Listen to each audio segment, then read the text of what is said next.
नमस्कार, स्वागत है आप सभी का। एफएम न्यूज देख रहे हैं आप और आपके साथ मैं हूं नितीशा बंसल। चलिए शुरुआत करेंगे बड़ी खबरों की और सबसे पहले बात होगी प्रधानमंत्री नरेंद्र मोदी की।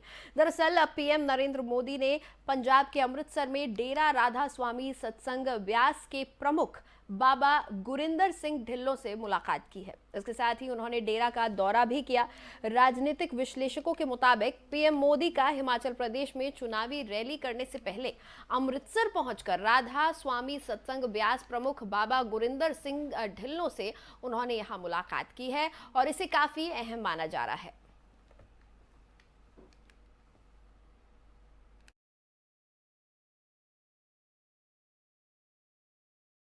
सिंह ढिल्लों से मिले हैं पीएम नरेंद्र मोदी और हिमाचल में चुनाव प्रचार से पहले वो अमृतसर गए हैं। अमृतसर में डेरा राधा स्वामी सत्संग ब्यास पहुंचे हैं और यहां पर बाबा गुरिंदर सिंह ढिल्लों से उन्होंने मुलाकात की है। काफ़ी अहम ये मुलाकात मानी जा रही है। राजनीतिक विश्लेषकों के मुताबिक ये मुलाकात चुनावों के मद्देनजर भी काफ़ी अहम है।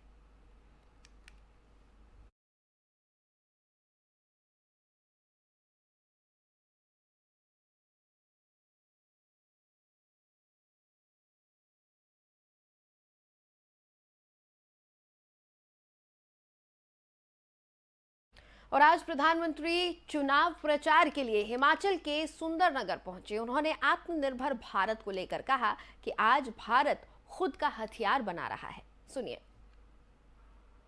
कांग्रेस का एक और इतिहास रहा है जिसकी बहुत चर्चा नहीं हुई है।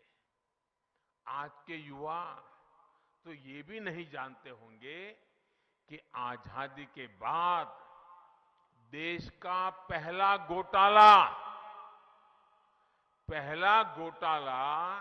कांग्रेस ने रक्षा क्षेत्र में ही किया था।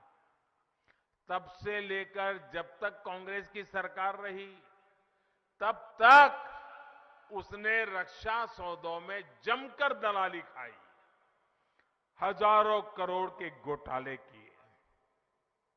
इसके साथ ही कांग्रेस ने एक और बात सुनिश्चित की। कांग्रेस कभी नहीं चाहती थी कि देश रक्षा साजो सामान के मामले में आत्मनिर्भर बने। वो सेना के लिए हर खरीद में कमीशन चाहती थी, अपने नेताओं की तिजोरी भरना चाहती थी। इस वजह से हमेशा हथियार खरीदने में देरी की गई। इसका नुकसान किसे हुआ? इसका सबसे बड़ा नुकसान हुआ हिमाचल की उस वीर माताओं को जिसने अपना बेटा मातृभूमि की रक्षा के लिए बॉर्डर पर लड़ने के लिए भेजा था। इसका सबसे बड़ा नुकसान हमारे हिमाचल की बहन बेटियों को हुआ। उन बहनों ने जिसने अपना भाई दुश्मन से मोर्चा लेने के लिए सीमा पर भेजा था। इसका नुकसान हिमाचल की हजारों महिलाओं ने उठाया, हजारों बच्चों ने उठाया। हथियारों में दलाली खाकर कांग्रेस ने कितनी ही जिंदगियों के साथ खिलवाड़ किया है। मैं हिमाचल की किसी माता, बहन, बेटी के साथ यह अन्याय नहीं होने दूंगा। इसलिए आज भारत आत्मनिर्भर होने का अभियान चला रहा है, अपने हथियार खुद बनाने पर जोर दे रहा है। इधर हिमाचल विधानसभा चुनाव के मद्देनजर कांग्रेस ने अपना घोषणा पत्र जारी कर दिया है। कांग्रेस ने घोषणा पत्र में हिमाचल के लोगों को 10 गारंटी देने की बात कही है। कांग्रेस ने घोषणा पत्र जारी करते हुए बीजेपी को भी निशाने पर लिया। कांग्रेस ने कहा कि केंद्र सरकार ने आम लोगों का जीना दूभर कर दिया है। बीजेपी की राज्य सरकार ने भी रोजगार नहीं दिया है। कांग्रेस ने कहा कि हिमाचल कमर तोड़ महंगाई से पीड़ित है। केंद्र की अग्निपथ योजना के कारण प्रदेश के युवाओं के साथ आपराधिक मजाक हुआ है। बीजेपी सरकारों ने लोगों के जीवन को कठिन बनाया है।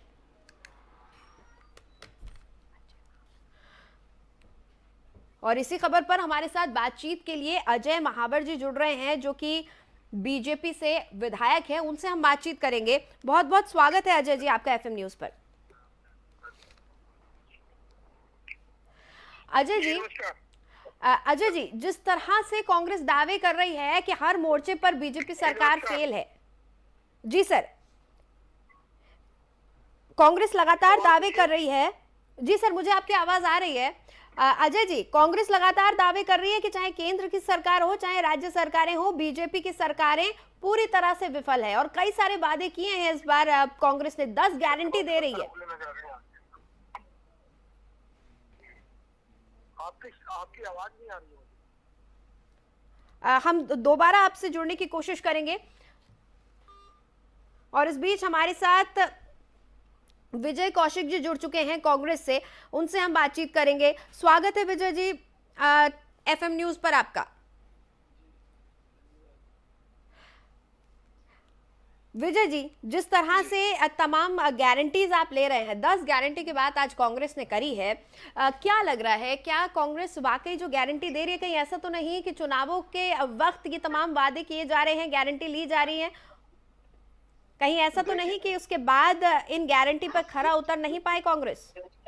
सबसे पहली बात तो यह है कि कांग्रेस पार्टी ने आज तक जो वादे किए हैं उनको हमेशा निभाया है, और अगर निभाया ना होता तो देश में 49 वर्ष कांग्रेस का शासन रहा है। लोगों ने हमारे काम को देखते हुए हमें बार बार मौका दिया। और ठीक है, यानी बात यह है कि जो सत्ताधारी दल है वो खुद ये मानता है कि उन्होंने चुनाव में जो वादे किए थे वो उनके चुनावी जुमले थे जो पूरे नहीं किए जा सकते थे। अच्छा, तो भाजपा और कांग्रेस का एक सबसे बड़ा फर्क यही है। ठीक है, यानी विजय जी आप कह रहे हैं कि कांग्रेस जो कहती है वो करती है और ये महज चुनावी वादे नहीं है। ठीक है, अजय जी भी हमारे साथ जुड़े हुए हैं, बीजेपी से विधायक है। अजय जी, कांग्रेस तो तमाम आरोप बीजेपी पर लगा रही है, आपको क्या लग रहा है कितनी बड़ी चुनौती कांग्रेस साबित होने वाली है हिमाचल में आपके लिए? देखिए, कांग्रेस की कोई चुनौती दूर दूर तक नहीं है जी। अपना कुनबा संभाल ले, अपना घर संभाल ले, यही एक बहुत बड़ी बात होगी। और इसी डर से उन्हें पता है कि राहुल गांधी को पता है कि वो चुनाव नहीं जीत रहे हैं दूर दूर तक, इसीलिए भारत जोड़ो अभियान में उन्होंने हिमाचल की यात्रा करने के लिए वो नहीं आए, क्योंकि उन्हें पता है कि इसे हार का ठिकरा वो अपने सिर पर। नहीं अजय जी, अभी नॉर्थ की तरफ तो भारत जोड़ो यात्रा आई नहीं है। नहीं अजय जी, ये गलत बात है। देखिए, भारत जोड़ो यात्रा अभी उत्तर भारत की तरफ नहीं पहुंची। और इस प्रकार से हर क्षेत्र में मतलब विकास में कम से कम 10 विधानसभा क्षेत्र में मेरा दौरा हुआ है अभी इन दिनों हिमाचल में जी। पब्लिक जनता पूरी तरह से जयराम जी के साथ है, मोदी जी के साथ है। कहीं भी मुझे एक भी जगह जयराम जी की कोई भी ऐसी बात नहीं सुनाई पड़ी जो उनके विपरीत जाती हो। कांग्रेस ने फिलहाल देश के लिए क्या किया है वो पता है। इस बार हिमाचल वालों ने ठाना है कि वहाँ सरकार नहीं रिवाज बदलना है। और भारतीय जनता पार्टी, आप देखिए, दिन दूर नहीं है जब 8 दिसंबर को वो दिन आएगा जब भारतीय जनता पार्टी 2/3 बहुमत से हिमाचल की सरकार बनाने जा रही है। ठीक है विजय जी, देखिए चुनावी बिगुल तो बच चुका है और बीजेपी का कहना है, बीजेपी पूरे एक्शन मोड में है और बीजेपी का कहना है 2/3 बहुमत के साथ में हम सरकार बनाने जा रहे हैं। कांग्रेस कोई चुनौती पेश नहीं कर रही है। क्या कांग्रेस के पास कोई रोड मैप है जिसके जरिए कांग्रेस हिमाचल के लोगों का दिल जीतने वाले का दावा कर रही है? देखिए, सबसे पहली बात मैं आपको स्पष्ट कर दूं कि बीजेपी की चुनावी रणनीति हमेशा यही रही है कि ये बातों को बढ़ा चढ़ाकर पेश करते हैं। पैसे के दम पर, सत्ता की ताकत के दम पर मतदाताओं को प्रभावित करने का प्रयास करते हैं, लेकिन काठ की हांडी बार बार नहीं चढ़ती है। हिमाचल की जनता ने कांग्रेस की सरकार का पहले काम देखा हुआ है, कोई नई बात नहीं है। और कोई बहुत दिन ही नहीं बीते हैं जब आपको याद हो कि हिमाचल में 4 सीटों पर, 3 विधानसभा सीटों पर और 1 लोकसभा सीट पर उपचुनाव में कांग्रेस को भारी बहुमत के साथ जीत हासिल हुई थी। तो वहां की जनता बदलाव के मन बना चुकी है। और ये बदलाव इसलिए नहीं है कि भाई कांग्रेस कोई वादे कर रही है, उन्हें देखते हुए जनता बदलाव चाहती है। अपितु इन्होंने जो हिमाचल को विकास की दौड़ में पीछे कर दिया, हिमाचल की जनता के साथ जो जुमलेबाजी की है, जो धोखे किए हैं, जो कानून व्यवस्था की बात है, जो लोगों को महंगाई बढ़ने के कारण जो उनके ऊपर मार पड़ी है, जो बेरोजगारी बढ़ने के कारण हिमाचल की जनता के ऊपर मार पड़ी है, जो इंफ्रास्ट्रक्चर का जो इन्होंने सत्यानाश किया है, जो भ्रष्टाचार का खेल खेला है, इन सब मुद्दों के ऊपर हिमाचल की जनता इनको सबक सिखाने के मूड में है। और हमें पूरी उम्मीद है कि कांग्रेस जो वादे करती है उन्हें निभाती है, जनता इस बात को जानती है, उसके आधार पर हमें वोट मिलेगी और कांग्रेस की सरकार हिमाचल में जरूर बनेगी। ठीक है विजय जी, आपने आज जो घोषणा पत्र जारी किया है उसमें आपने कहा है कि पहली कैबिनेट की बैठक में 1 लाख रोजगार देंगे।